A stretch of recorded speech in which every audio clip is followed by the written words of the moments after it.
I finally found myself back in the Balkans after 5 years, and this time I travelled to Albania to explore the famed Riviera coast and mountain scenery within the south. Albania sits above the northwest of Greece and touches the Ionian Sea. I managed to escape to Albania for a short 4-day trip exploring as much as I can south of Tirana, Albania's capital city. As usual, starting off in London, I headed to Stansted Airport via a National Express bus from Liverpool Street, checked in with visa control and boarded my flight right in time to enjoy the sunset as the plane flew into the clouds. To my surprise, Albania is not actually part of the European Union yet, hence the visa check. However, much of their country is prepared for integration into the Union, such as having pricing in euros everywhere.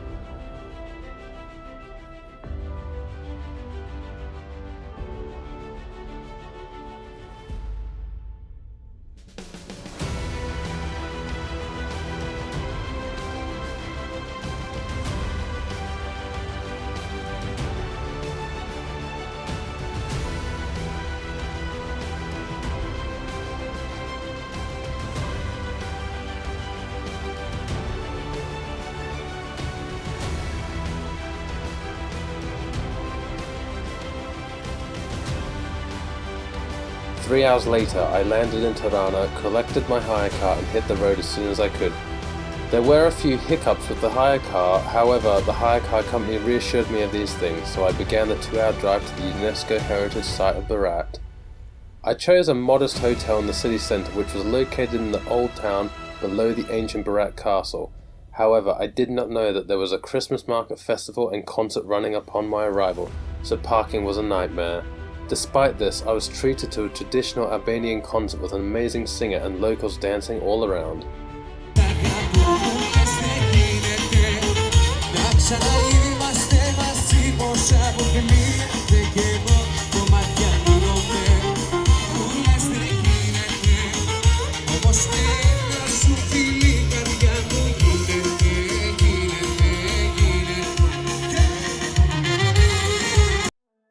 I did ask a few locals who the singer was because he sang so many great songs that I wanted to save on my Spotify.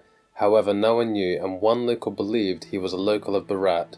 I couldn't find any information online about the event either, so if anyone watching knows who it is or what the event was, please comment below. After a few hours at the event, I headed into Berat Castle at the top as it's open 24 hours, but found it to be far too dark and cold for enjoyment and went back to my hotel for the night.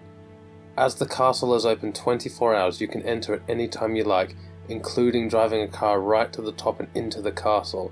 Although do note that if you go between 9 AM and 6 PM, it'll cost you 300 Albanian lek. I'm also not sure if you're able to drive a car into the castle between those times. Due to this, I made my visit at 7 AM to try and beat any crowds, and I had the entire castle grounds to myself. Everything in the castle was open when I arrived, except for the White Mosque and Museum, which is built from limestone in 1417. The White Mosque has mosaics and artifacts within, which makes sense why this isn't open 24 hours. Nevertheless, there's plenty of things to see in and around the castle.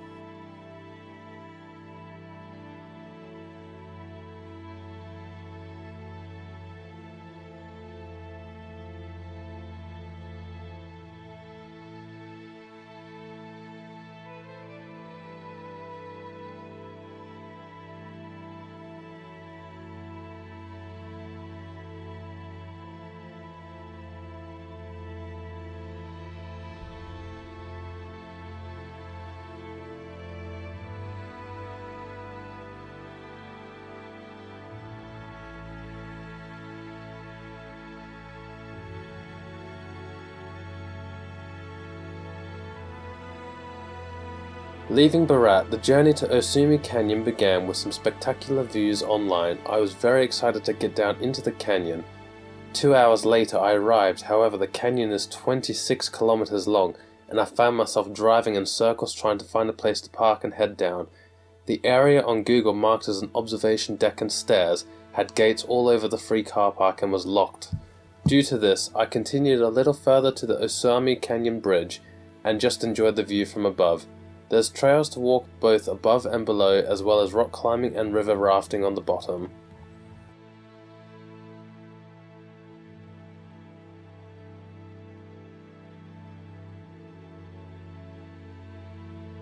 A little further down the road is the Bride's Hole and another viewing point of the canyon.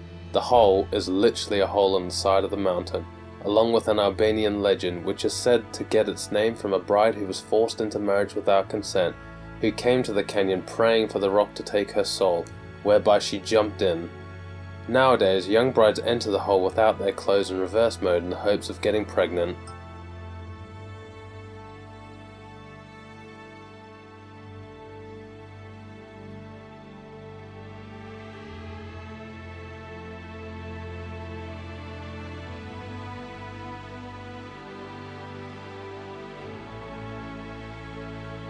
Continuing on, I found myself over at Gjirokastra heading into the evening. Despite being one of the South's largest cities, it was very quiet. Almost everything in the bazaar was closed, with a lot of lights turned off. I'm not sure if it's due to being a Monday evening and locals closing them, but it allowed me to head over to my accommodation a lot quicker. I also went to the castle, but I actually ran out of money, and there were no ATMs nearby, except for in the bazaar back down at the bottom. I chose a remote farm to stay due to its proximity to sites including an ancient Greek theatre and city. Although largely in ruins with only a dirt road to access it, there was no one here, and lucky for me too. I ended up leaving and driving to the Blue Eye before realizing I left my drone equipment and bag there by accident, having to drive all the way back quickly.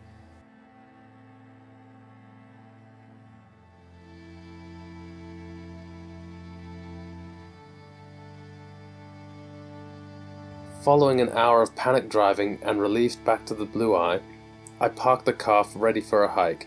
While the Blue Eye itself is free to enter the park and hike around, you need to pay for parking, which is 350 Albanian lek, or roughly £3.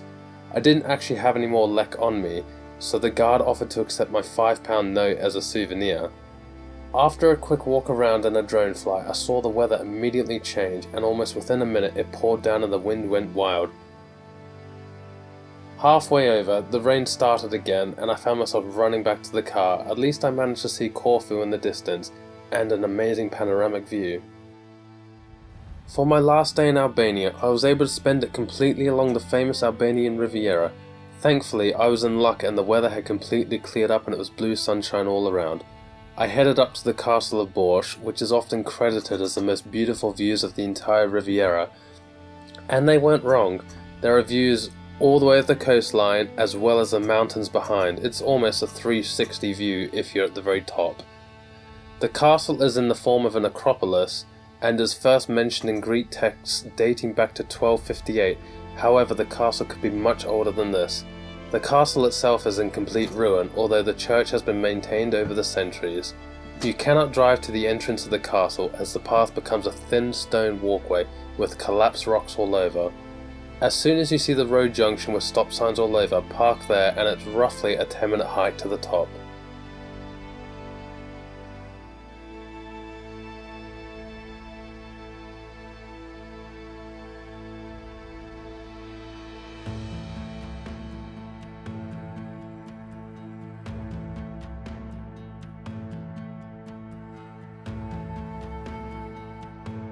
About 15 minutes north up the coast, you'll reach Porto Palermo, containing a fort which was also built for Ali Pasha in 1803 with the help of the French military engineers. The local legends of the fort mention Ali Pasha executing all the engineers following the construction of the fort. I actually arrived there right at closing and I was hoping I'd make it before they closed, and thankfully I made it there with 1 minute to spare, and the man that was working there and collecting tickets and money, he thankfully just let me go in, and I quickly walked around and got out expecting him waiting for me. But I got back to the car and he wasn't there, so it seemed like he left. So I decided to walk back into the fort and enjoy it much more better. Another 20 minutes up the coast is Himara Old Town and Castle. Now there's signs everywhere stating it costs 300 Albanian lek to enter, but there's no booths with workers to pay nor any boxes to put money in. The place is also open 24 hours, so I'm not sure where you pay. As sunset was coming rapidly, I ended up just walking in and getting lost amongst a mixture of ruined structures and homes used by locals. I figured if I just keep going uphill, I'll end up at the castle, and I did. Similar to the Castle of Borsh, this entire castle is in complete ruin, with the exception of the church, which has been well preserved. You can also see paintings still preserved on the walls within the church.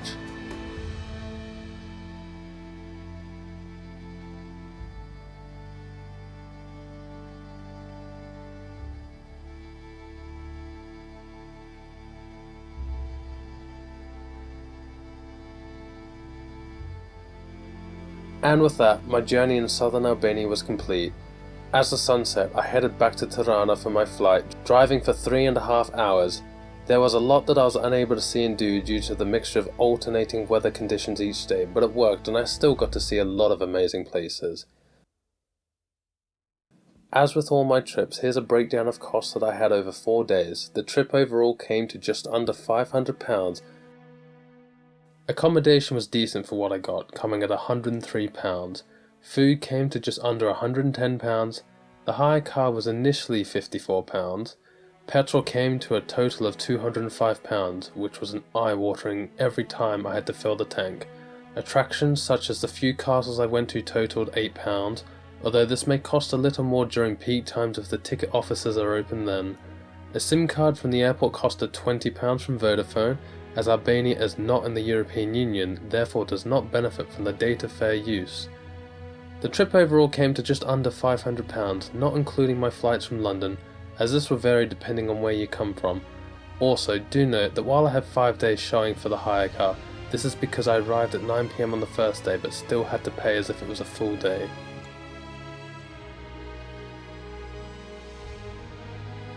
Thank you for watching and making it this far into the video. I really do appreciate your support, and if you're able to, please leave a like and a comment on the video, as it does help me a lot in expanding this channel and reaching more people, as well as just making me feel like I've done a good job. If you also feel like it, please subscribe. It is free, and again, it does help me, so I really do appreciate it. I spend hours planning, filming and editing all of these as a hobby while working full-time and studying a master's degree, and would love to continue this.